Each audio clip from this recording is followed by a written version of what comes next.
Hey everyone, it's Alexander Robinson. Welcome to the channel and happy Halloween! I hope you're enjoying your Halloween so far or that you have big plans later tonight. But for this channel, I want to welcome y'all back to Horror Month. 2 weeks ago, I reviewed the Fear Street trilogy, which I think was a lot of fun. And now I'm tackling the granddaddy of all horror movies.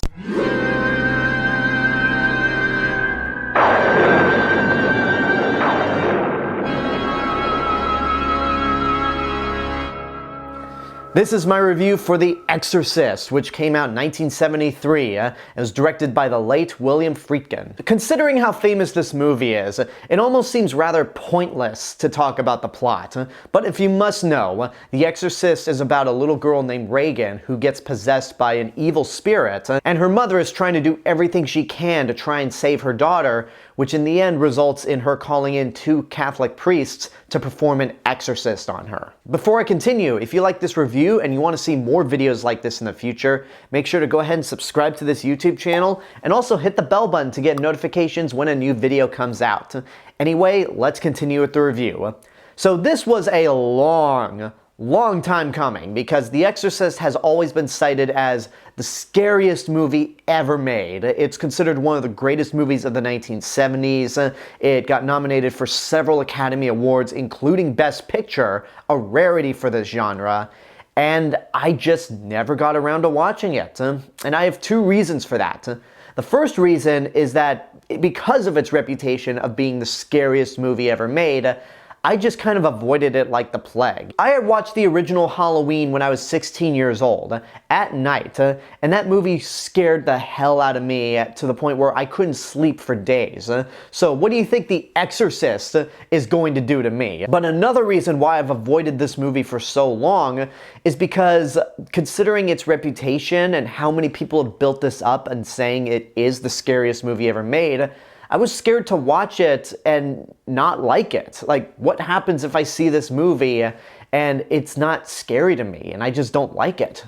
So those 2 reasons are why I've laid off this movie for so long. But now that I've actually seen The Exorcist for myself, that scariest movie ever made mantle is no joke. This movie is 2 hours long, and yet this film took me 3 hours to watch because there were so many moments throughout where I had to pause because of how upsetting it was. And honestly, it wasn't the possession stuff that really upset me or scared me, because I was raised Christian. I believe in a God, I believe there's a heaven and hell, but I just don't believe in demonic possessions.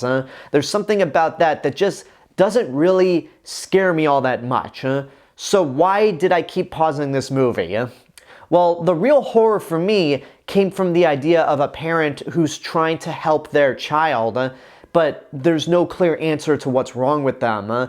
And it's just kind of torturous to watch this child go through all these traumatic moments. And seeing the mother having to go through them as well. Ellen Burstyn and Linda Blair as Chris and Regan respectively are fantastic. Both of them were nominated for Academy Awards for their acting, and you buy into the mother-daughter relationship instantly. So when all the demonic stuff starts happening, you're terrified and just really upset that all this is happening to these 2 characters. Stuff like the shaking bed just didn't scare me all that much, but when the doctors are running tests on Regan to see what's wrong with her, when the demon is physically abusing the mother, Chris, that's when things got really intense and was just so upsetting to watch.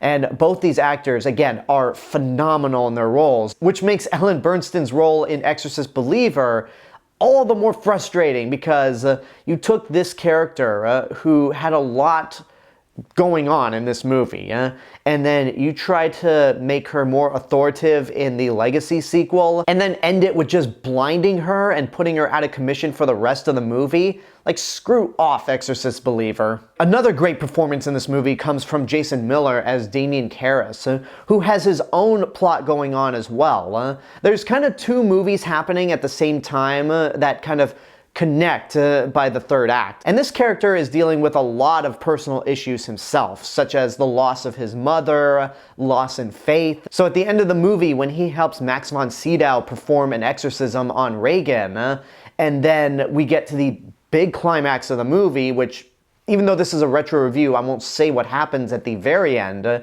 it makes his character all that more compelling. And again, like with Ellen Burstyn and Linda Blair, Jason Miller was nominated for an Oscar as well. The movie is all around incredible to look at and gives you that true haunting feeling. Like the house looks incredible, the cinematography is outstanding, especially in all the scenes at the end involving the Exorcist. It is just a masterful movie in every sense of the word, but it is one that I will never watch again. It's one of those movies like Schindler's List and 12 Years a Slave where, yes, it's an incredible movie, but because it was so upsetting to watch, I don't think I can ever see myself watching or even owning this movie. Like, if I were to ever own The Exorcist, it would be for the same reason I own Schindler's List. It's just one of those amazing films that I feel like I have to own.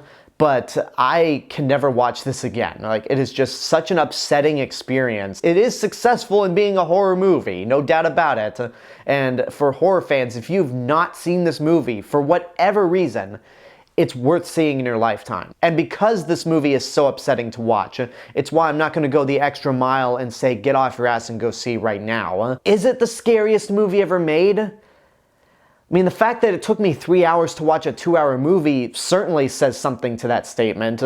But for me personally, I think something like Texas Chainsaw Massacre or even the original Halloween are scarier movies. Because, like I said earlier, there's something about demonic possessions that just doesn't really scare me all that much. Going into the middle of nowhere in Texas or having a psychotic killer come into your neighborhood, that's something that can actually happen. So the thought of all that is far scarier than a demon possessing people. But that's just me, and that being said, this is undoubtedly one of the scariest movies ever made. And there you go, that's my review for The Exorcist. I hope you enjoyed it, and with that we have come to the end of Horror Month. Now we're almost done with this set of double feature retro reviews, so for November we're going to be heading into what I'm calling Unconventional Road Trip Month. And the two movies I've selected for this month will be Steven Spielberg's Duel, which I've never seen before, and again, kind of feeds into the theory that this whole year was an excuse for me to watch Spielberg movies that I've never seen before. But the next movie, which I have seen,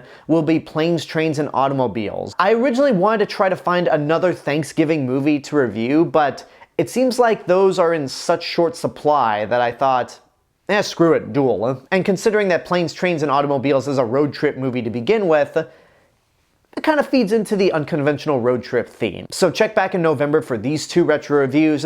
Thank you for watching this video, thank you for being subscribed to the channel, and I also want to give a special thank you to my YouTube members right over here. If you want to help support the channel even more, you can do so via YouTube membership for as little as $1.99 a month.